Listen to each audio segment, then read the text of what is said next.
Nang makilala ni Janine si Gray, akala niya sinuwerte na siya dahil ani nito ay bibigyan siya ng masayang buhay.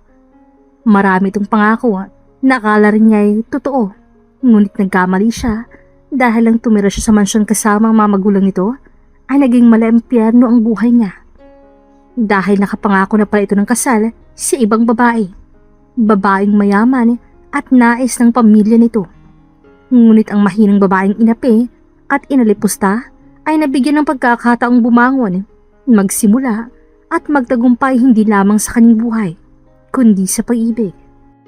Magagawa ba niyang magpatawad o mas pipiliin niyang humalakhak habang nakikitang nagdurusa ang taong minsan niyang minahal pero sinaktan siya ng lubusan? Nang gabing yon, nakatayo si Janine sa beranda at nanunuyo ang labi dahil sa lamig. Mahigpit ang kanyang pagkakahawak sa railings na parang dito niya binubuhos ang kanyang gigil o inis na nararamdaman. Dahil sa bigat ng kanyang dibdib at lungkot na nararamdaman, ay binaliwala ni Janine ang lamig na nanunuot sa kanyang balat dahil sa nipis ng kanyang damit. Nalaman na kasi niyang engaged na pala si Gray at ipinakilala ni Beatrice ang babae sa kanya kanina. Matagal na siyang niloloko ni Gray. Kaya pala na hindi man lang siya nito dinala sa ospital matapos siyang magsilang ay dahil nakaplano na pala itong ikasal sa babaeng eridera at noon pa man ay naisa ng mga magulang ito. Pagkabiglang rumihestro kay Janine dahil sariwa pa sa kanyang isipan at alaala na siyang pinakakuan ng kasal ni Gray. Ang tanga-tanga mo talaga, Janine. Nabuntis ka lang niya at wala siyang planong pakasalin ka in the first place. Mayaman sila. Natural hahanap sila ng kalibel nila. Aniya habang nagsisimula ng manubig ang gilid ng kanyang mamata. Dahan-dahang umago sa kanyang luha at mabilis nitong pinunasan at bahagyang napangisi dahil sa samot-saring pumapasok sa kanyang isip. Nasa huling taon na siya sa kolehiyo nang makilala niya si Gray Gutierrez. Dahil sa isang school event, nagkakilala at naging malapit sila sa isa't isa. Popular si Gray dahil sa impluwensya, yaman at kagupuhan, kaya't hindi naman nahirapan ang mapaibig ang isang probinsyanang si Janine. Ngunit, bago sila makapagtapos ni Gray, ay nabuntis siya nito. Kaya't nang makatapos, ay agad na pinalipat ni Gray si Janine sa kanilang mansyon at pinangakuan ng kasal dahil stricto ang parents niya kahit na mahirap lamang sila. Malaki ang mansyon ng mga Gutierrez. May right at left wing ito. Sa gitna naman ang main hall, tanggapan at guest room para sa mga bisita. Nang lumipat siya roon, ay dinala siya ni Gray sa left wing at doon siya nito pinupuntahan. Simula nang manirahan siya sa mansyon, ay madalang na siyang bisitahin ni Gray, lalo na nung makapanganak siya. Pinanghawakan niya ang pangako nito at matyagang naghihintay sa kanyang nobyo. Ngunit sa kanyang nalaman, ay nais siya nang makita ito at maitigil niya ang pag-aasam na ihahatid siya nito sa altar. Umaasa na lang ba ako sa wala, Gray? Bulong niya sa kanyang sarili. Napabuntong hininga na lamang siya habang pinagmamasta ng paggalaw ng mga halaman at gayon din ang pagkalagas ng dahon ng mga ito. Halos 6 na buwan ang kambal, ngunit ni minsan ay hindi pa ito nakikita at nakakargaman ng ni Gray. Muli siyang napapikit sa pagkadismaya.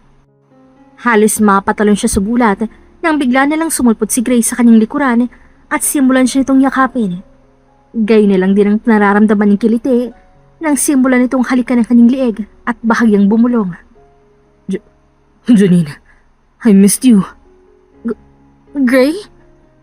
Mabilis niyang kinalas ang mga kamay nitong nasa kanyang bewang. Sumunod ay dumistansya siya na para bang nais siyang mandiri dahil pakiramdam niya ay hindi tamang inaasal nito. Hindi mo ba ako na-miss man lang? Busy akong tao. Pinilit ni Janine iangat ang kanyang ulot tagpuin ang mga mata ni Gray. Pinakatitigan niya ito at unti-unti na namang gumulong ang mga luha niya. Alam kong busy ka. Ilang beses kitang gustong kausapin pero laging busy ang line at napupunta lang sa voicemail. Wala rin ako makuhang matinong sagot sa mga katulong at sa magulang mo na alam mo naman kung bakit. Dahil noon pa man, ayaw na nila sa akin. I guess I have no choice but to wait for you. Gray, engaged ka na pala. Bakit mo pa ako pinapaasa? Pinaningkitan niya ito ng mata at inirapan, sabay pinunasan ng kanyang luha. Ano bang sinasabi mo? Ano na naman bang sinasabi ni Mommy sa'yo, ha?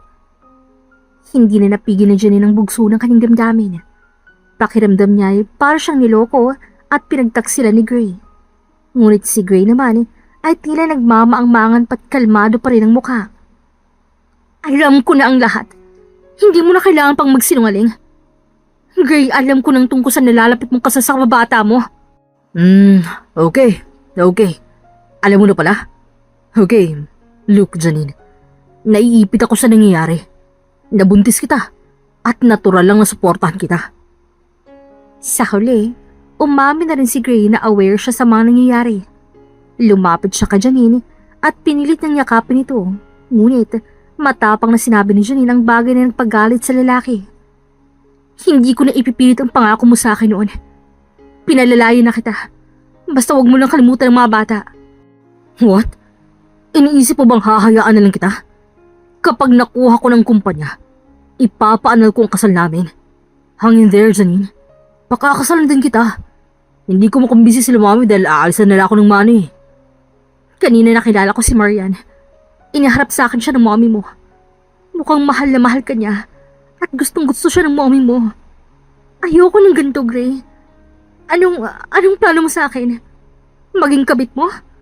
O babaeng kinikip mo dahil naanakan mo? Gusto kong liwanagin mo sa akin kung saan ako. Kung saan ako lulugar sa buhay mo. Mahal kita, Janine. Naiipit lang ako sa gulong to. Magtiwala ka naman sa akin. Oo, nagtitiwala naman ako sa iyo.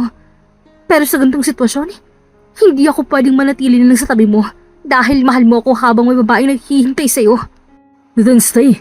Para sa mga bata. This is bullshit. Anong environment ang gusto mong kalakhan ng mga bata, ha? Na dalawang asawa mo? Pero yung isa na mommy nila'y kabit? Other woman? O homewrecker? Ayoko ng ganito. Kumawala si Janine sa pagkakayakap ni Gray. Hindi niya na mapigil ang pag-agos ng kanyang luha. Pinunasan niya yun at nagpaalam ng magpapahinga na siya. Please, Gray.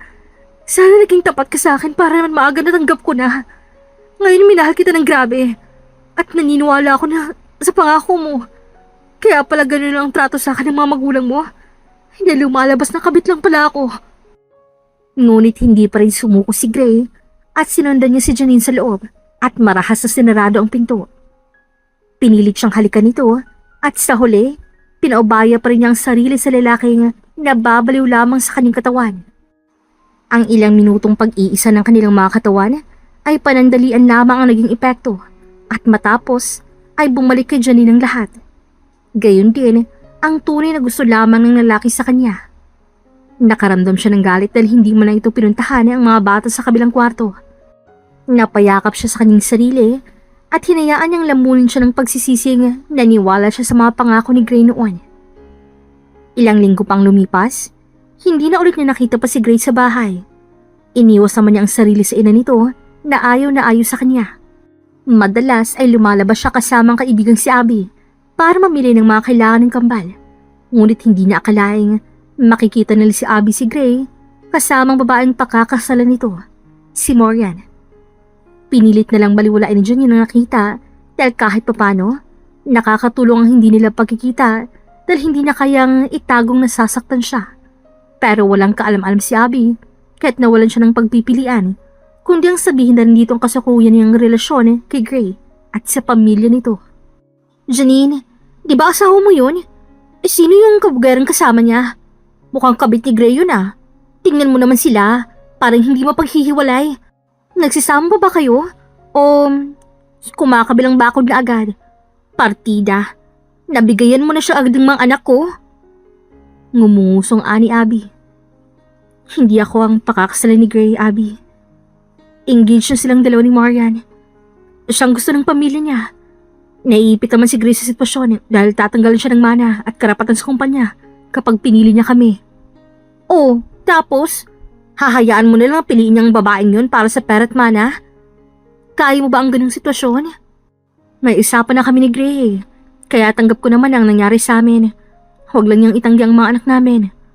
Huwag mong sabihin na pumapayag kang maging kabit para lang sa mga bata. Hindi na umimik pa si Janine, ngumiti na lamang ito ng pagkapakla-pakla. Iniwas na rin niya ang tingin sa mapanuring mata ni Abby dahil ang mga oras na yon ay nagbabadya na namang pumatak ang kanyang luha. Dahil sa inis, ay hinablot ni Abby ang card at dinala ang kaibigan sa isang gilid. Di pumapayag ka nga. Oh, please naman, Janine. Huwag mo namang gawing tanga-tangang sarili mo. Hindi tama yan. Lilawin mo kay Gray ang lahat. Hindi ka pwedeng manatili sa puder niya habang may asawa na siya, no? Pwede naman siyang sumuporta sa pinansyal. Pero ang manatili ka ron, big no para sa akin. Mahal mo kasi, ganun ba? Hindi na napigilan pa ni Janine ang sarili. Humaguluhol siya ng iyak sa kaibigan. Ay, kung alam ko lang na ganyan ang gagawin sa'yo ng damuhong yan, hindi kita hahayaang lumipat sa mansyon nila, no? Nag-agaw buhay ka pa nga sa ospital sa panganganak. Tapos ganito ang tratong gagawin niya sa'yo. Aawain ka lang ng nanay nun at ng asawa nun hanggang naroon ka sa bahay nila.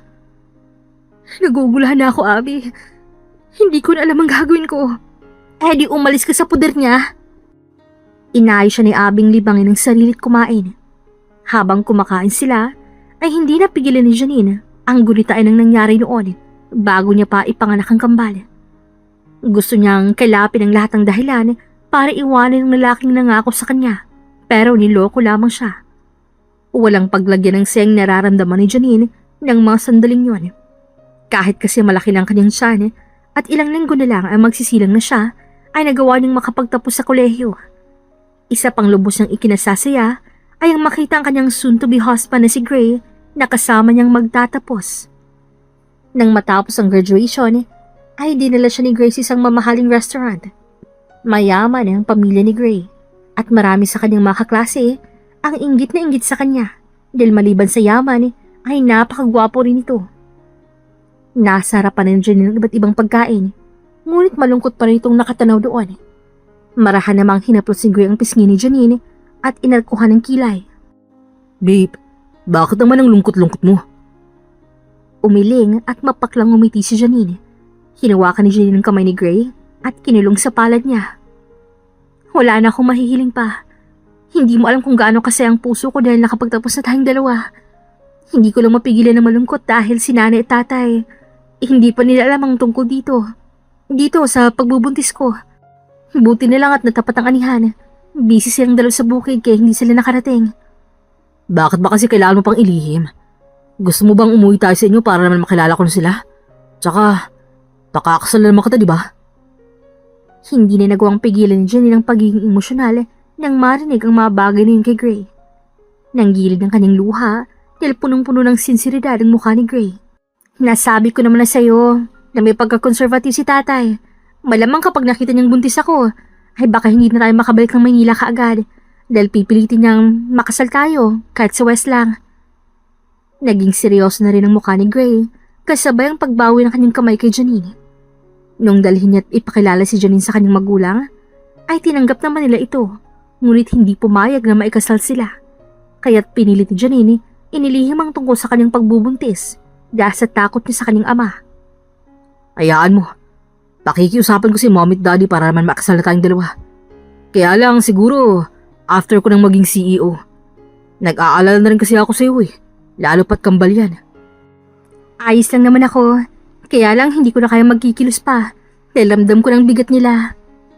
Babe, siya nga pala, hindi na kasi ako pwede sa apartment ni Abby.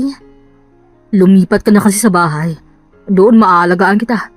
Malalambing ka at kailan ko gustuhin. Ikaw talaga, masyado kang pilyo. Ayan dahil sa kapilyuhan mo, kaya tuloy maaga tayong nagkaroon ng kambal. Babe, natatakot kasi akong lumipat sa inyo dahil sa mommy mo. Para kasi ang sungit-sungit na at hindi na ako gusto Mabait si Mom. Masarap din siyang magluto. Hindi na nakapagsalita pa si Janine bilang pagsang-ayon sa kagustuhan ni Gray na lumipat na sa bahay nito. Ilang araw matapos ang graduation, ay lumipat na si Janine sa bahay ni Gray. At sa uri ng titig at tindig ng mga magulang ni Gray, nagpapahiwatig lamang na tinututulan nila ito, ngunit wala na nga lang silang magawa dahil kay Gray. At ilang linggo na lang ay manganganak na si Janine. See? Wala naman silang magagawa dahil malapit ka ng mga anak. Don't worry babe, magiging maayos din ang lahat. Sige na nga. Isang araw, habang nasa business trip si Gray. Pinakita ni Senyora Beatriz ang tunay niyang ugali kay Janine nang minsang may babasag itong vase. Nagmamadaling pinulot ni Janine ang mga piraso ng nabasag ni vase dahil malayo pa lang ay naririnig niya na ang matandang babaeng nagsusumigaw sa galit. Hanggang masugatan si Janine ang kanyang sarili dahil sa pagmamadali. Maya-maya pa ay sumabay pang paghilab ng kanyang tiyan. Napasalampak siya sa sahig at nanggilid ang kanyang mga luha. Hindi mo ba alam kung gaano kamahal ang vase na yan? Ano nga bang alam mo? Ay isa ka lang namang mahirap na nagsusumiksik sa anak ko. Gold digger. Yan bang turo sa'yo ng mga magulang mo? Mom, nandudumilit ang matanda sa galit dahil sa narinig niya kay Janine. Tuloy na ring umagos ang butil-butil na luha ni Janine sa mga sumunod salitang narinig niya dito. Anong sabi mo? Anong itinawag mo sa akin? Mom, kung inaakala mo magiging bahagi ka ng pamilyang to, nagkakamali ka. Dahil sisiguraduhin kong ikakasal si Grace sa isang babaeng may sinabi sa buhay at may pinag-aralan. Naanakan ka lang. At ito pang isaksak mo sa kukote mo, hinding-hindi ka magiging asawa ng anak ko. Nang umalis ang matandang babae, ay saka lang nilapitan ng mga katulong si Janine. Wala na ring tigil ang kamay nito sa pagdurugo at namumutla na rin si Janine dahil sa paghilab ng kanyang tiyan. Noon ding gabing yun, ay nasilang si Janine ng malulusog na kambal na lalaki. Nagsimula ang bangungot sa buhay ni Janine at ng kambal niyang anak. Ilang buwan ang lumipas, ni minsan ay hindi na bisita ni Grace si Janine sa kwarto nito. Tanging si Violi lamang nakakatuwang ni Janine sa pag-aalaga sa mga bata. At dahil sa pagiging malambing ng kambal, ay doon na lamang binubuo si Janine ang kanyang oras. At tuwing linggo, ay dumadalaw si Abby sa kaibigan. Bes, magpa 5 months na ang kambal, hindi pa rin umuwi si Gray. Busy kasi siya. Alam mo na, siyang papalit sa daddy niya. Sinusungitan ka pa rin ba ng mommy ni Gray? Kahit na binigyan mo na sila ng 2 junior? Dapat nga mabait na siya sa iyo eh. At hands-on na rin sa mga apo nila. Shh! Baka may makarinig sa iyo. Doon pa naman ayaw na sa akin ng mga magulang ni Gray. Pinagmasdan niyang 2 niyang mga anak. Dahan-dahang bumalik si Janine sa kasalukuyan. Pigil ang luha niya habang nakatitig sa kanyang kaibigan. Kaibigan kita at hindi ako papayag na ganito na lang ang maging kapalaran mo. Ikaw kaya ang pinakamatalino sa batch natin, oh. Eh di sana, isa ka ng newscaster ngayon at hindi ganyan. Bessie Janine, kung ngayon nakakayo pa, pero paano nang sa mga susunod na buwan kapag nakatira ng babae sa mansyon? Wala nang martir ngayon dahil ang martir namamatay sa huli. Alam niyang bigat ng mga salitang binitawan ni Abby nang nasa shopping mall sila.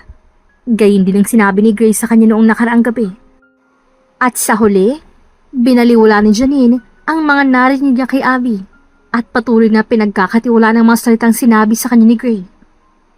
Dumaan pang ilang buwan dahil sa nalalapit na kasal ni Great Marian, niregaluhan sila ng brand new condo unit sa Makati.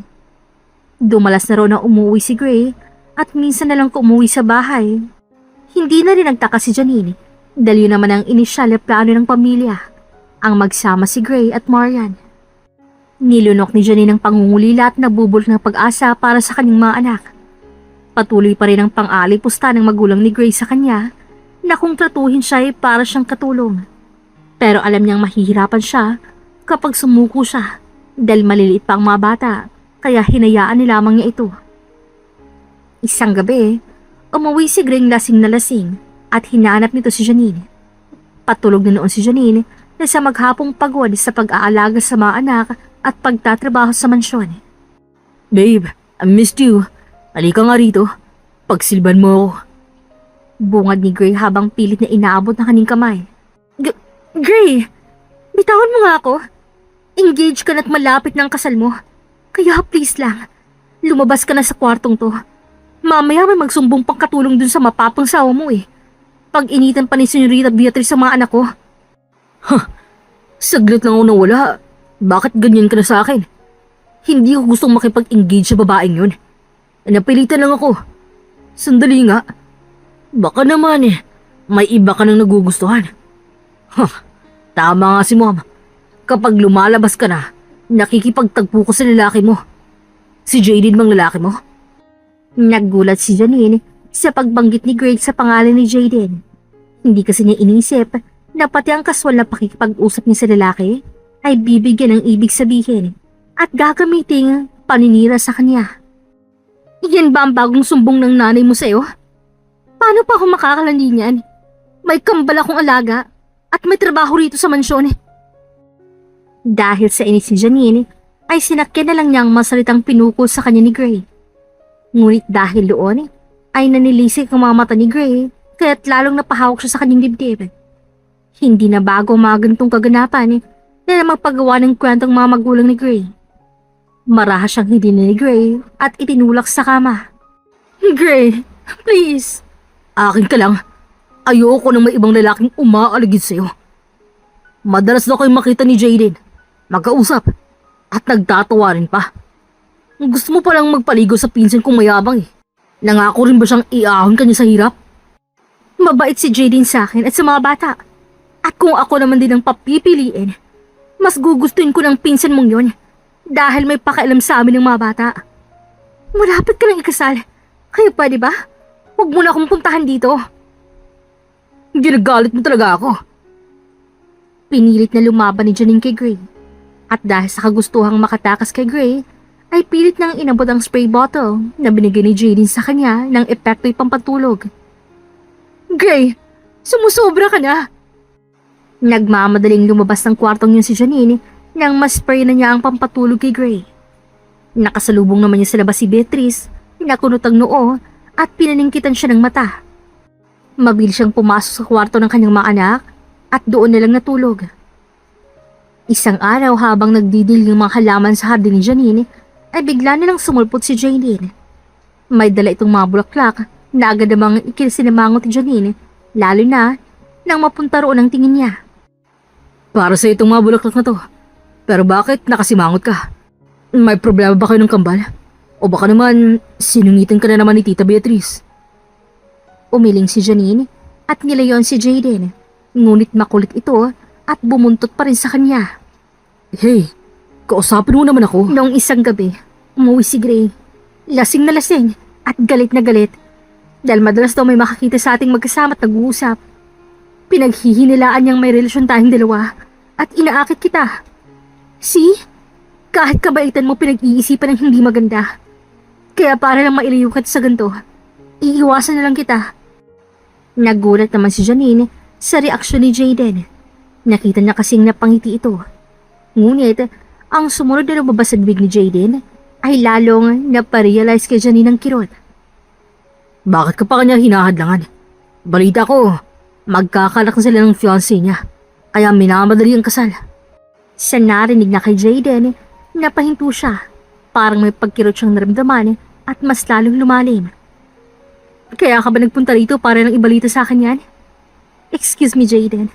Aakit na ako sa taas. Ngunit, muli siyang napahinto nang biglang nagsalita ulit ang lalaki. Actually, nandito ako dahil may offer ako para sa'yo. Sinabi naman ng Violi sa akin ang mga nangyari sa mansyon. Lalo na ang uri ng pagtato sa'yo ni Tita Beatrice. Mas maganda na rin umalis ka rito dahil hindi magtatagal ay dito na rin titir si Marian. Anong offer?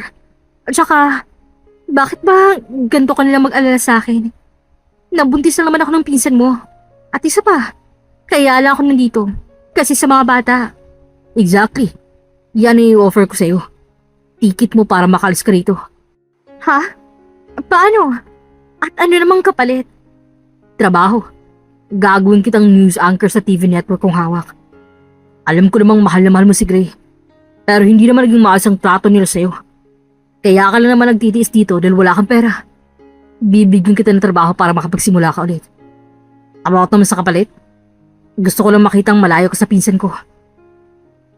Ngunit sa kabila ng maganda at nakakasilaw na offer na yon, ay pinili pa rin manatili ni Janine sa mansyon.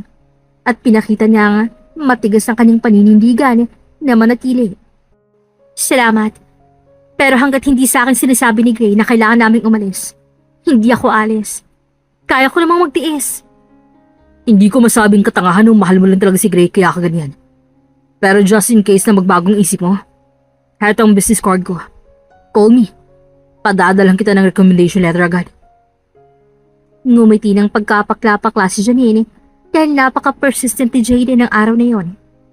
Isa pa, ay aminado naman siyang katangahan ng pananatili niya roon. Ngunit kahit kaano kaganda ang offer, ay tinanggihan pa rin ito ni Janine. Parang isang warning sanang nangyari. Pero siguro nga para sa kanya, kulang pa ang sakit para tanggapin ang lahat. Nang gabing yon, habang karga niya si River at umiiyak, ay tinapat siya ni Senyora Beatrice sa magkakalakang si Grace sa fiancé nito. Kaya kailangan ng umalis silang mag-iina. Ngunit, matigas pa rin ang paninindigan ni Janine. Hinintay niya si Gray na ito ang magpaalis sa kanila. Isang gabi, muling nagpakita si Gray sa kanya, ngunit tulad ng dati, ay wala naman itong nabanggit, kundi ang pagpapahayag lamang na mahal siya nito at manatiling magstay sa mansyon. At ang tungkol sa pagbubuntis ng fiancé nito ay hindi man lang nasabi ni Gray. Lumipas pang ilang linggo, isang trahedyang bumago sa mga desisyon ni Janine para pumayag sa inoffer ni Jaden. Tuluyang lumipas si Maureen sa mansyon at sa unang pagkakataon ay nagkaharap ng sarili ng si Janine at Marian. Hey, alam mo bang magkakanak na kaming dalawa ni Gray? I'm pregnant! Maarting sabi ni Maureen kay Janine. Then, congrats sa inyong dalawa ni Gray. Humakbang papalapit si Marian kay Janine at tiningnan siya nito mula ulo hanggang paa. Ngumiti namang pilit si Janine nang magtagpo ang kani-kanilang mga mata. Congrats lang!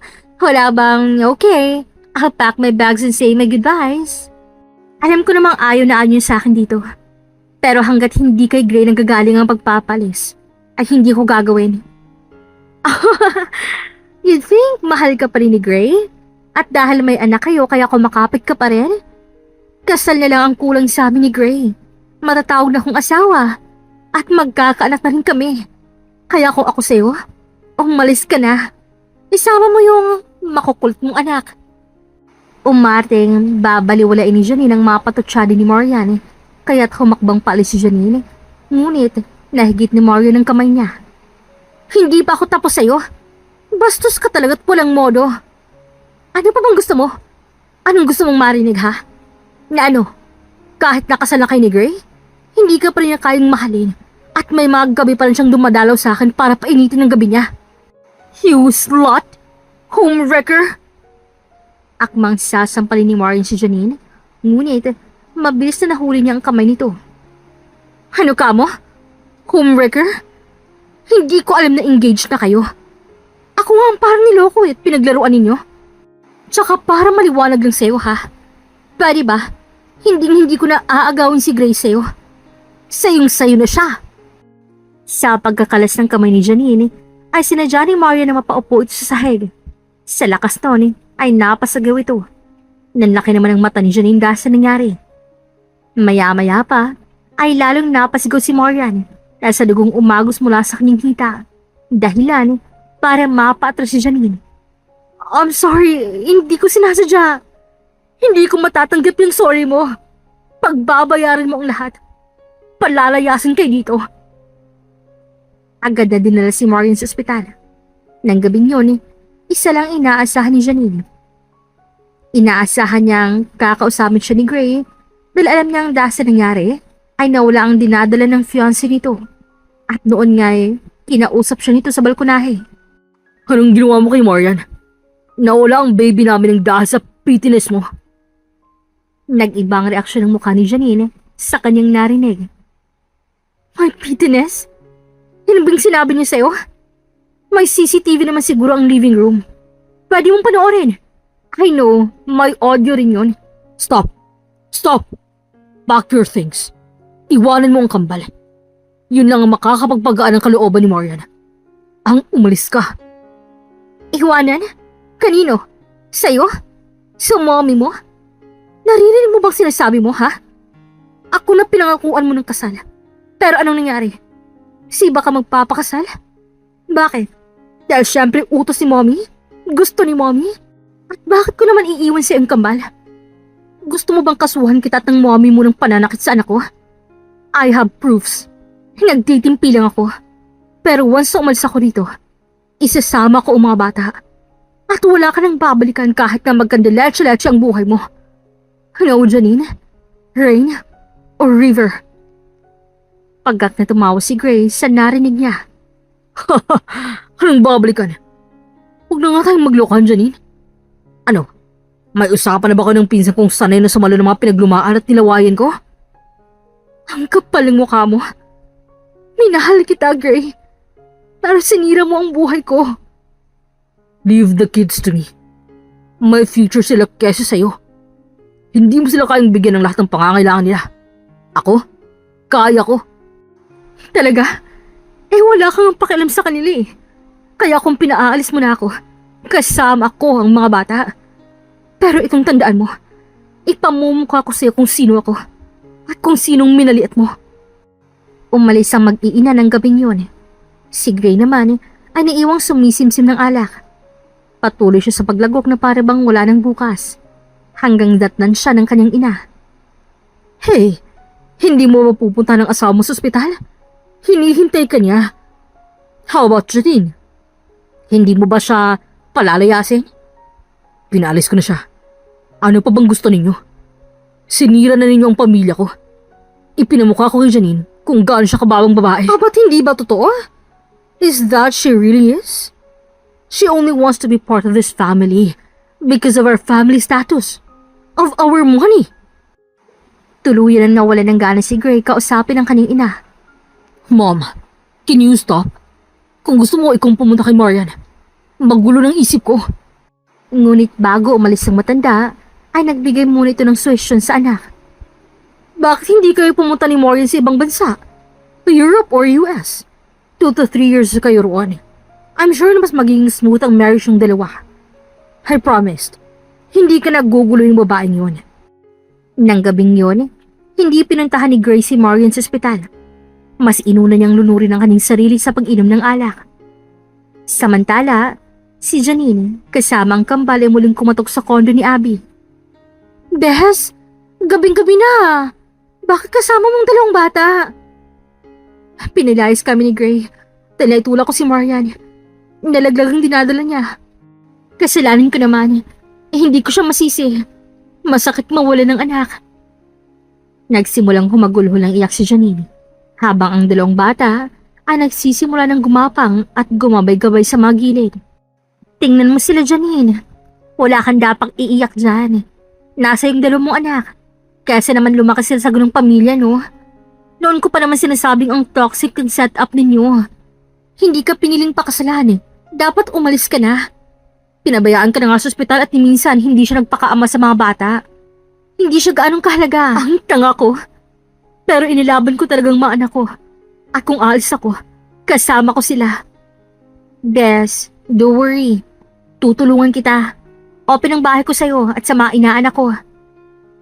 Salamat, Bessie. Mabilis na lumipas ang 3 taon. Sa tulong ni Jaden, nakapasok sa isang big broadcasting channel si Janine. Di nagtagal, ay kinuha siya nito bilang news anchor. Maganda naman kasi talaga si Janine at na-maintain din kasi niya ang kanyang pitit na katawan kahit kambal ng kanyang iniluwal. Nakakuha sila ng isang kondo malapit lang din kay Abby. Totoong pinalad sa buhay si Janine. Simula nang mawala siya sa bakuran ng mga Gutierrez. Ngunit pinangako niya sa kanyang kambal na hindi siya magkukulang dito at pupunuin niyang mga ito ng pagmamahal. Tuwing Sabado after ng kanyang work ay kumakain sila kasama si Abby sa isang fine dining restaurant na malapit lang din sa condo unit nila. Ngunit ngayong araw ay naipit si Janine sa pagdating ng CEO ng naturang network na walang iba kundi si Jaden Casper Castello. Gulat na gulat si Janine dahil ang alam niya ay isa lamang si Jaden sa mga board members o may posisyon lamang ito at never naman din niyang tinanong ang buong pangalan nito. Kahit tapos ang meeting ay hindi na siya pinakawalan ni Jaden dahil may 3 taon na rin silang hindi nagkita. Ay, Sir Jaden, hindi ako makapaniwala. Ikaw palang may-ari ng network na to? Paano? 3 taon na simula nang may ibigay kang recommendation letter sa akin na ibigay ko lang sa HR. No initial interviews. At nakakuha pa ako ng position sa newsroom. Too formal lang, sir. Just call me Jaden, like we were before. Ayokong ipagyabang sa'yo ang position ko. Baka hindi mo na ako kausapin eh. Alam kong fed up ka na sa mga CEO thing. 3 years akong nagstay sa Europe doing gardening para lang makalimutan kita. Dahil sa mga sinabi ni Jaden ay napanganga si Janine. Wala siyang maapuhap na salita at pautal-utal siyang sumagot dito. Wait. Makalimutan? Lumayo ka pa para lang makalimot sa akin? Yes, sa Europe. Dahil kung mananatili ako dito, tiyak na hahanapin ko kayo ng mga bata. Pero takot ako sa rejection mo eh. Dahil alam ko namang mahal na mahal mo pa ni si Gray. Hindi ko naiwasan na mahulog sa'yo, Janine. At mapalapit sa kids. Gusto ko lang matapos ng pagpapahirap sa'yo sa mansyon. Kinonsider mo ng busted ka? Yes. I don't think that's appropriate na maligaw dahil tiyak busted lang ako. Bumalik naman sa pagkaseryoso si Janine at muli itong nagkwento. Matapos ang pag-alis namin sa mansyon, hindi gumawa ng effort si Gray to find us or even visit the kids. I heard. Ng ibang bansa sila ni Morgan at doon nagpakasal. Wala siyang pakialam na sa amin, kaya nagbagong buhay ako kasamang kambal. Ang swerte ko dahil napakalakas ng backer ko. Utang ko siyang lahat, Jaden. Hindi kita binakapan dahil hindi mo na kailangan yun. Magaling, masipag, at matalino. Maganda. Sakto lang na ako nakadiscover sa'yo. But anyway, where's the twins? Gusto ko silang makita. Siguro naman hahayaan mo na akong maging malapit sa'yo ng mga bata, no? Hindi magandang lumakas sila ng walang kinikilalang ama. Naging seryosong mukha ni Janine nang mabanggit ni Jaden ang paglaki ng mga bata na walang ama. Tama nga ito. Mahirap ang magpalaki ng bata. Yeah, about the twins. Saglit lang. Tatawagin ko lang yung friend ko. Ani Janine, dahil ang araw na yon ay nauna na sa mall ang mga ito. Tiyak na naiinip na ang kambal sa kahihintay sa kanya. Mabilis niyang tinawagan si Abby na mabilis din namang na-pick up ang tawag niya. Bes, malilate ako. Late na natapos ang meeting. How's the twins? Nako, andito kami sa playground. Naiinip na nga sila eh. Pero alam naman nila na may tatapusin ka lang. Don't worry, mababait ang mga kids katulad ko. No rush, just drive safe. Okay, thanks. Muling bumalik si Janine sa kinauupuan niya, kaharap ang lalaki na punong-puno ng sinsiridad ng mga titig. Lantaran itong inaako mga bata para maging mga anak nito. Ngunit ngayon ay malakas na rin ang loob ni Janine para maging tapat dito. Binata ka, hindi naman magandang mag-asawa ka ng may mga anak na. Ano na lang ang sasabihin ng parents mo? Tsaka, okay naman maging uncle ka nila at maging magkaibigan tayo. Ay, mukhang busted na naman ako. Kung inaalala mo ang parents ko, sasabihin kong ibang-iba sila kay Tita Beatrice. Lalo na kapag nakilala mo sila. Matapos silang magkausap sa opisina, ay magkasama na silang pumunta sa kinaroroonan ng mga bata. Samantala sa mall, habang naglalaro ang kambal, ay may mga mapanuring mga matang nakapansin sa mga ito. Kulay abo kasi ang mga mata nito at ang puputi. Dagdag pang may pagka-Italianong mukha ng mga ito. Half Italian kasi si Gray dahil sa kanyang inang si Beatrice. Isang babaeng lumapit kay Abby.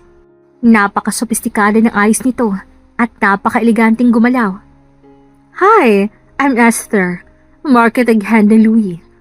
Naghahanap kasi ako ng baby twins na pwede namin kuhanin as models for our own brand. Alam mo naman siguro ang mamahaling brand ni Louie. Yes. Actually, yan nga ang brand ng suot nila, hindi ba? Ang Louie ay isa sa mga sikat at leading babies clothing brand sa Pilipinas. Kaya't nagliwanag agad ang mga mata ni Abby. Agad na sumangayon si Abby sa offer ni Esther. Agad niyang isinalang ang mga dalawang bata nang hindi muna kinukonsulta ang bagay na yun kay Janine. Nagsimulang sumalang ang photoshoot ang kampal at nagulat ang mga naroon dahil napakamasonuri ng mga ito. Hindi umiyak o nag-iinarte. Basta nasabi ni Abby ang magic word sa kanilang, yes, sabi ng mommy, post-post lang kayo. Maya-maya ay dumating na si Janine kasama si Jaden at nakita niyang dalawang anak niya. Bes, ano to? Bakit sila nasa isang photoshoot? Sa halip na sagutin ni Abby ang tanong ng kaibigan, ay pinaningkitan niya ito ng mata at pinakatitigan ng malalim. At sino ang kasama ng maganda kong beshi? Si Sir Jaden. Ah! Yung kinukwento mo sa akin na pinsan ng ex mo na nagbigay ng record letter 3 years ago? Agad na hinila ni Janine si Abby sa isang gilid dahil baka kung ano pang masabi nito sa harap ng lalaki. Hindi ka nagsasabi sa akin na napakagwapo naman pala ng pinsan ni Gray. At teka, di ba siya nagpasok sa'yo sa MBC Network? Kinukwento ko naman siya sa'yo ah. Hindi ka maniniwala. Siya rin pala ang CEO ng network. Bakit magkasama kayo? Ang dami mong tanong. Gusto lang niya makita ang kambal. Yung kambal o ikaw? Or both? Last time na kinuwento mo about sa guy na yan, ay nag-o-offer siya ng tulong para ialis ka sa poder ni Gray. Hindi kaya may gusto rin siya. Mabilis na pinutol ni Janine ang sinasabi ni Abby dahil tapos na ang shoot at tumatakbo na papalapit ang mga bata sa kanila. Kinausap saglit ni Janine si Esther at nag-o-offer to ng exposure sa mga bata sa isang event. Minimal ang mga photoshoots kaya napa-oo na rin si Janine. Matapos ay dinala sila ni Jaden sa isang fine dining restaurant at nagkwentuhan kasama ang kambal na ngayon ay 4 years old na. Madaldal at mabait ang mga ito kay Jaden at inakala pa nilang eto ang kanilang ama. Nagsimula ang lantarang panunuyo ni Jaden kay Janine kahit siya ang tampulan ng tuksuhan at inggit ng mga kababaihan sa network. Pakiramdam ni Janine ay nauulit lamang ang nangyari noon sa kanilang dalawa ni Gray. Ganitong-ganito rin silang ngunit sa huli ay tinapon lamang siya ni Gray na parang isang basahan. Ayokong pag-usapan nila tayo at isiping inakit lang kita. Alam mo naman ang posisyon nating pareho, hindi na layo sa celebrity. Yeah, kaya nga mas gusto kong alam nilang bagay na yun para hindi maging chismis. I don't mind them. Ang mahalaga, alam kong gusto kita. Makulit ka rin eh. Bumalik ka para ipagpatuloy ang panliligaw mo? Ngumiti lang na nakakaloko si Jaden dahil basang-basa niyang pagkainis si Janine. Ngunit, hindi sila pwedeng sumimangot dahil nasa isang charity event sila. Ngumiti ka na. Cameras are everywhere, so you better smile. Tila para namang nakaliti si Janine na sa pagkakagitikit ni Jaden sa kanya. Okay, pero wait lang ha. Lalabas lang ako para tawagan si Abby. Hindi ko kasi nabilin sa kanyang yung dalawa eh. Sumang-ayon naman si Jaden. Balak pa sana itong sumama kay Janine, pero may businessman din yung sumalubong para makipag-socialize. Kaya't mag-isang lumabas si Janine at dali-daling tinawagan ng kaibigan para ibilin ng mga bata. Nang matapos ang phone call, ay napabuntong hininga si Janine dahil pakiramdam niya ay safe na ang kanyang kambal kahit umagahan siya ng uwi. Akma nang babalik si Janine sa event hall nang marinig niya ang isang pamilyar na boses. Janine? Walang iba kundi si Gray. Natigilan si Janine dahil hindi niya akalaing magkikita sila ng kanyang dating karelasyon at ama ng kanyang kambal matapos ang pambabasura ito sa kanya. Gray? Lumapit si Gray at tila natuod naman si Janine sa kanyang kinatatayuan. Napalunok siya at dumadagong-dong ang dibdib niya sa kaba. Nanunuyot na rin ang lalamunan niya. Lalo kang gumanda. I bet isang mayamang mistress ka na ng isang negosyante o isang politiko. Kanino mo iniiwan ang mga anak natin para makapaglandi ka ng ganito? Oh, Gray. My mama's boy ex. Actually, hindi ako papato sa isang pipitsuging negosyante o politikong takaw chismis, mapa TV, tabloid, o laman ng social media. Mas pipiliin ko yung CEO na walang sabit. At higit sa lahat, mahal na mahal ang mga anak ko. Baka sa mukha ni Gray ang inis dahil hindi niya inaasahang kayang patulan ni Janine ang mga patotsyada niya. Dahil sa inis, ay mabilis nitong hinaklit ang kanyang braso. Pinakatitigan niyang nanilisik ng mga mata ni Gray. What's with you, ha? Huwag mong sabihing affected ka. Galit ka ba? Hindi ba totoo? Kung maghahanap na lang din ako ng lalaki, mas maganda na yung mayaman at single na mamahalin ng mga anak ko. Fudge! Anong pinagmamalaki mo? Yung mukha mo? Yung katawan mo? Walang magmamahal sa'yo dahil mahirap ka lang. Lalong humigpit ang pagkakahawak ni Gray sa kanya, kaya napilitan siyang sumigaw ng tulong. Binitawan siya ni Gray at dumistansya ito dahil may paparazzi siyang nakita na naktago sa gilid. Ngunit, lalo lamang naging malakas ang loob ni Janine. Lumapit siya sa lalaki Hanggang kulang 1 pulgada lang ang layo nila sa isa't isa. Pinasadahan niya ng kanyang daliri ang labi nito at ngumisi-ngisi na parang nanunuya. Aminin mo, naglalaway ka pa rin sa pulubing to? Hindi mo ba malimutan ng isang tulad ko? Ako dapat ang nanginginig nagagalit at naghihinayang. Pero bakit dumagadungdung ang tibok ng puso mo? Sorry, ang Janine na nagmamahal sa'yo ay matagal ng patay. Liar. Sa huli, ibibigay mo pa rin ang sarili mo sa akin. Alam ko namang hindi mo ako makakalimutan. Talaga? Anong nakakatawa? Hindi mo ba ako hinanap? O araw-araw kang nag-aabang sa labas ng mansyon? Si Madam Beatrice bang nagbalita sa'yo niyan? Just to satisfy your ego na akong nasaktan, akong naghirap. Ang totoo, hindi mo lang alam kung gaano ako naging masaya nung umalis kami sa mansyon. Nagagawa ko ng gusto ko at walang nananakit sa akin. Look at me. Kung nangulila ako at naghahabol pa rin, gaganda ba ako ng ganito? Hindi na sa'yo umiikot ang mundo ko. Really? Sino bang kasama mo sa charity event na to? Maya-maya pa'y bigla na lang sumulpot si Jaden at tinungo ang kinaroroonan ni Janine. Girl, it's been a while. Nandito ka na rin pala sa bansa. How's life? Ako, masaya kasamang babaeng to. Gold digger yung babaeng yan. Pinirahan ako at tinakawan. Oh, really? Kaya pala kahit anak ninyo, hindi mo dinalaw o kinamusta? Kasama ba sila sa mga nanakaw? Ako kasi, hindi ko i-box out ang isang babae, lalo na kung ganito kaganda. Kundi, ibibigay ko pa sa kanyang lahat. Oh, I forgot. That time kasi walang-wala ka rin. Kaya, ganun ka nang lumapit sa parents mo, di ba? Pinsan mo ako, remember? Alam kong nangyayari sa pamilya ninyo. Hindi ko alam ang mga sinasabi mo. Ibiniling ko ang mga kids kay mommy. At alam kong hindi ako nagkulang ng isang kusing. Umismid lang si Janine at hinawit ang kamay sa braso ni Jaden. Malamig na rito. Tara na sa loob. Sabi ni Janine habang nagpapakyut kay Jaden. Sige, babe. Dahil sa endearment na tinawag ni Jaden, ang dating kalmadong mukha ni Gray ay napalitan ng pagkainis. Lalo pa nang talikuran nila si Janine at Jaden si Gray. Hoy, bakit babe ang tawagan ninyo ha? Talaga bang nang aasar kayo? Natatawa namang nagkatingin na ng dalawa habang lumalakad palayo kay Gray.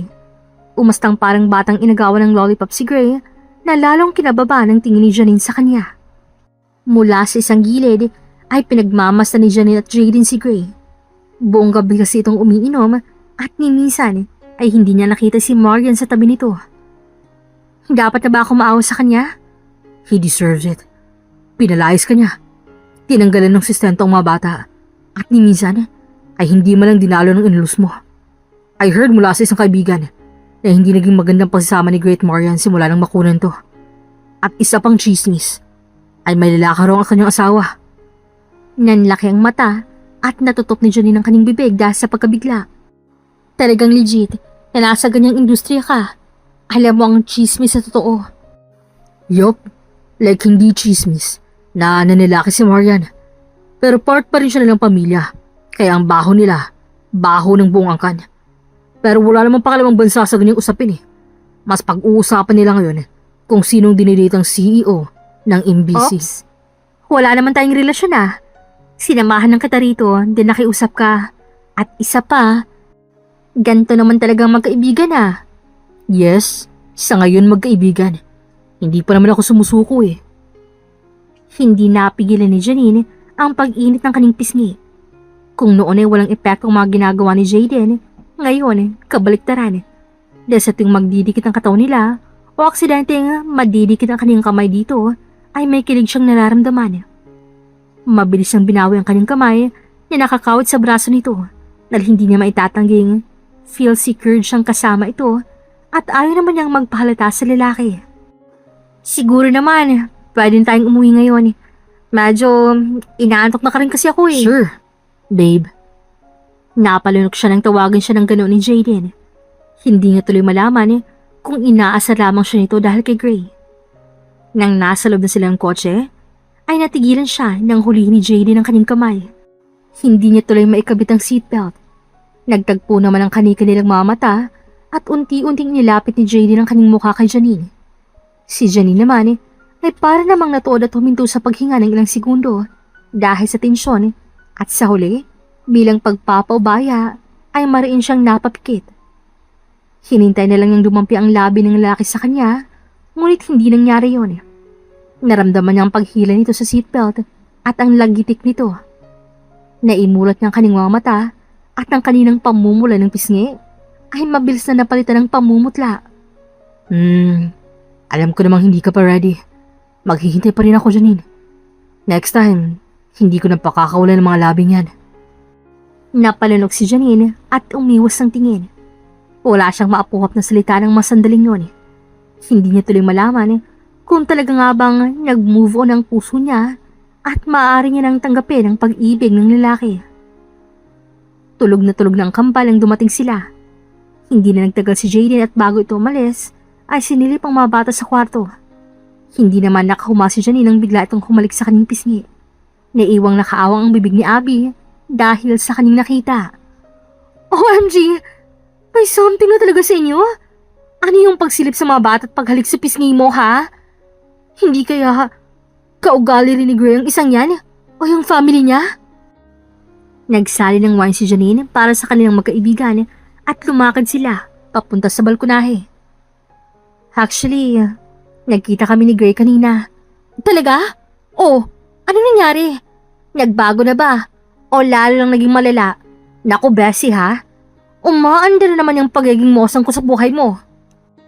Masasabi ko, mas lalo lang siyang naging malala. Mas yumabang. Mabuti na lang at nandun si Jaden. Dinipensahan niya ako sa mamasakit na salitang pinukol niya sa akin. Baka naman minalas sa asawa. Mukha nga, nasabi ni Jaden. Nanlalalaki raw si Marian at simula ng makunan ay hindi na sila nagkaanak. Nakokonsensya tuloy ako at naawa ako sa kanya. Ayan ka na naman, ipagpapatayo na kita ng rebulto niyan eh. Don't be. Tignan mo naman ang ginawa niyo sa'yo. Tsaka, hindi mo naman siya tinulok diba? Sinadya niyang masalampak. Napanguso si Abby at Janine sa isa't isa. Ay, ayoko ng mga ganyang itsura mo. Huwag kang mag-guilty. Sa magaling mo namang ex, pinabayaan ka niya sa 3 taon, no? Hindi siya naging mabuting ama sa mga bata. Maya-maya, ay sumili ang kakaibang ngiti sa mga labi ni Janine. Oo na, kanina nga pala, may napansin ako sa sarili ko. Pakiramdam ko, naka-move on ako kay Gray. Kanina kasi nasabi ko sa kanyang lahat at hindi na ako nagagapuhan sa kanya. Hindi ka na attracted? Yun naman pala, bakit hindi mo pa sagutin si Jaden? Noon pa naman unti-unti nang nawawala eh. Lalo nang piliin niya ang mana over sa mga kids. Noon pa lang, nakakawala na ng love para sa kanya. Isa pa, kaya lang ako nagstay dahil sa mga pangako niya na akala ko totoo. So, the best therapy talaga si Mr. Jaden? Hindi no, kaya ko namang mag-move on kahit wala siya eh. Ngunit ng sumunod na linggo, ay ibig bumaligtad ng mundo ni Janine nang bigla na lang siyang puntahan ni Gray sa parking lot ng network kung saan siya nagtatrabaho. Doon siya nito inabangan. Napansin niyang pagbabago sa pananamit at itsura ni Gray. Ang dating naka-black suit ay nakaitim na t-shirt na lang at shorts. Sa unang tingin ay parang maraming mukha nito dahil sa humahaba ng balbas at bigote nito. Ngunit kitang-kita pa rin ang gwapong mukha nito. Ngunit wala nang epekto kay Janine.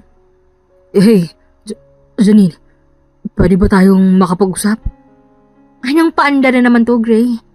Ano bang ginagawa mo rito? Just give me 5 minutes.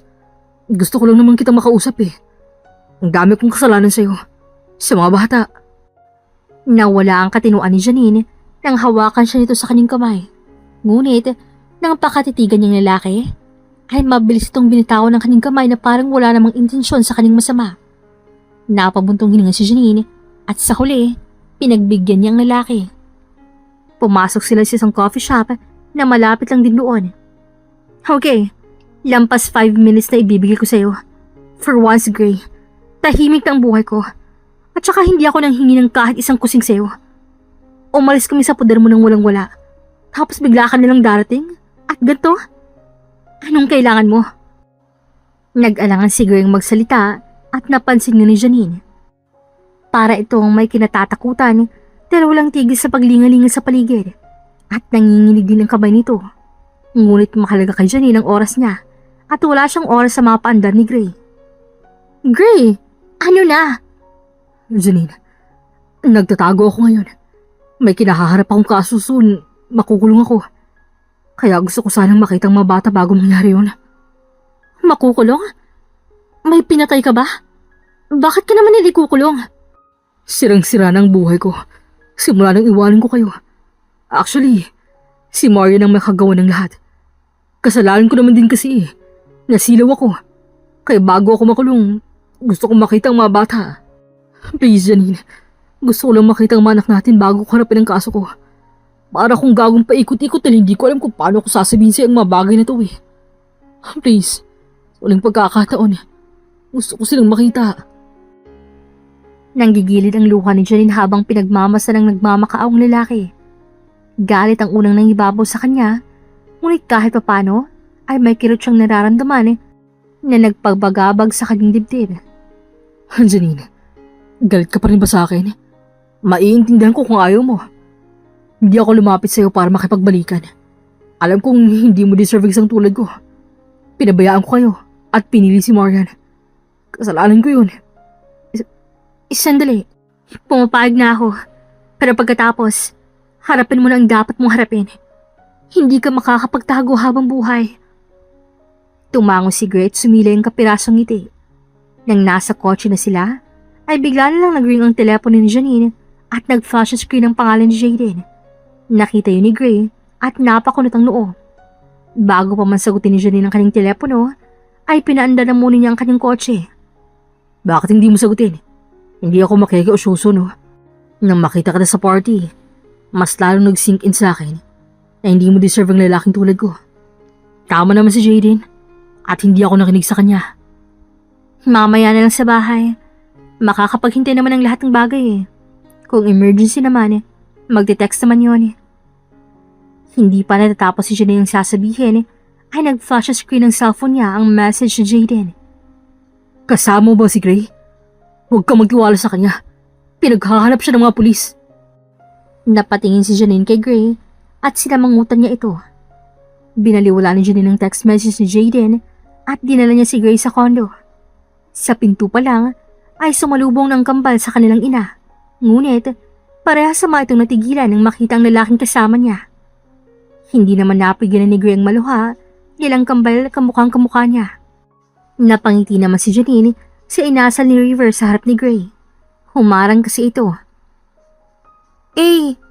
Why are you here? And why are you with mommy po? You look like a bad guy po.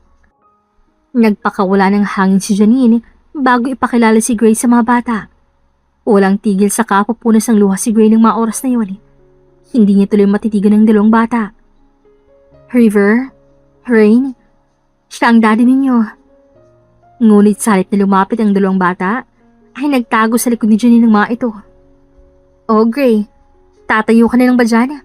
Tuloy ka. Hindi na, Janine. Sapat ang makita ko sila. Lumapit si Janine kay Gray at kinuha ang kamay nito. Pilit na hinila ito papasok sa loob. Ginagawa ko to para sa mga bata. Total, gusto mo silang makita. Lubos-lubisin mo na. Napilitang pumasok si Gray sa loob. Dinala niya sa sala si Gray at iniwan niya rito ang dalawang bata. Gumawa ng pancake si Janine at maya-maya ay sinerve niya sa mag-ama. Iba talagang lukso ng dugo dahil pagdating ni Janine ay nakaupo ng kambal sa magabilang hita ni Gray. Masayang mga ito habang nakaupo roon. Bago umalis si Gray ay pinatulog niya muna ang dalawang bata at muli niyang kinausap si Janine na nasa balkonahe. Janine, tulog ng mga bata. Salamat dahil pinayagan mo ako makita sila at makasama sila. Did you do it? Tanong ni Janine na patungkol sa kasong kahaharapin ni Gray. Umiling si Gray at mapaklang napangiti. It doesn't matter anymore. Basta, haharapin ko ang kaso at lalaban hanggang kaya ko. This is my choice, Janine. Naging masama akong ama at asawa sa'yo para lang makuha kong posisyon. Tinalikuran ko kayo. Kaya etong na pala ako. Sana mapatawad mo ako. Nawala ang galit ko sa'yo nung makita kita kanina habang nakakandong ang kambal. I'm sorry sa mga nagawa ko sa'yo. Sa inyo ng mga bata. Iyon na ang mahuling salitang narinig ni Janine kay Gray. Narinig na lang niya ang pagtunog ng pinto.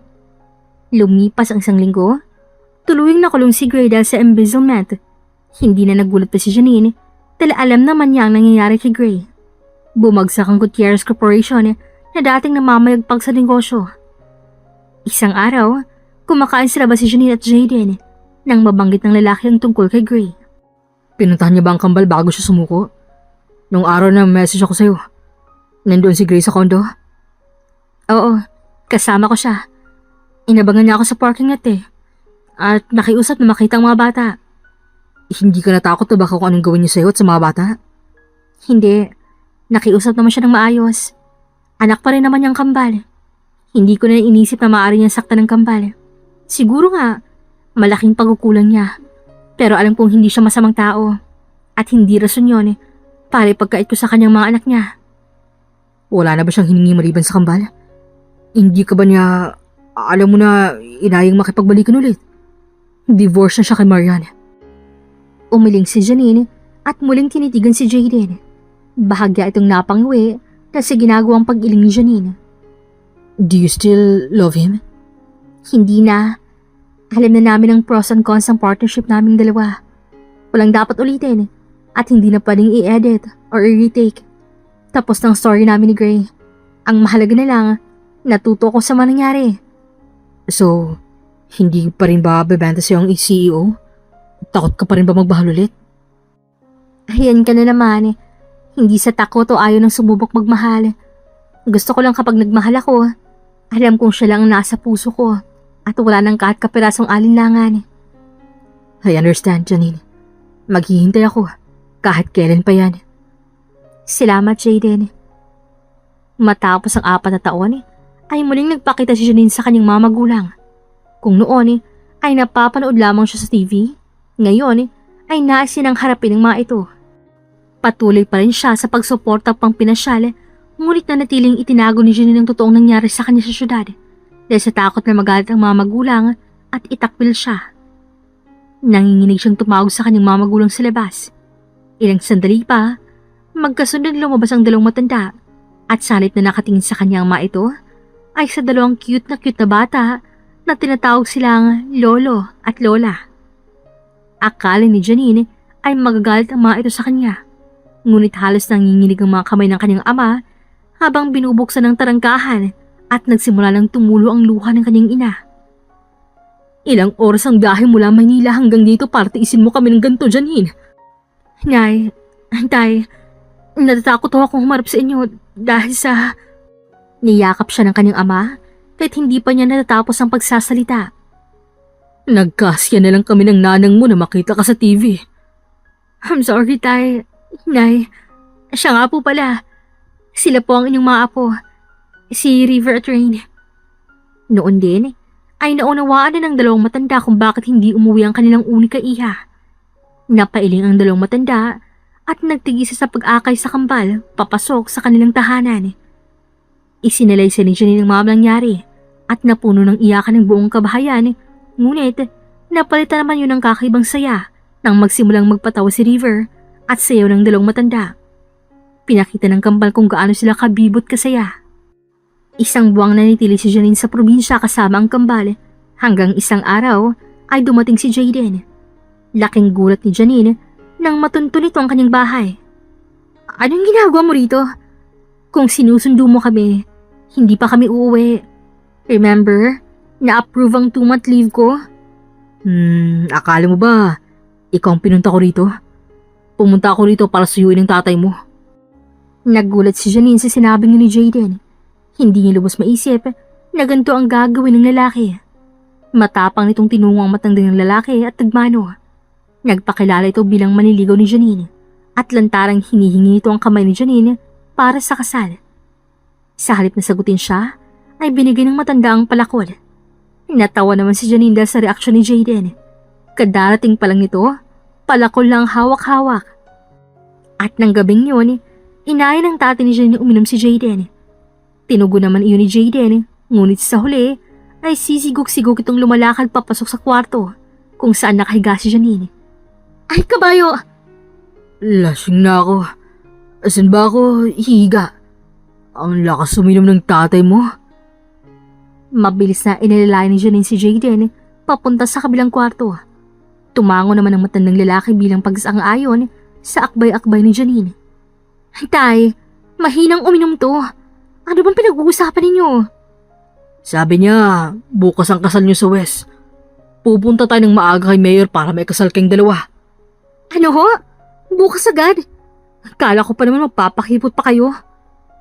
Natatawa naman ang matanda sa pag-irap ni Janine.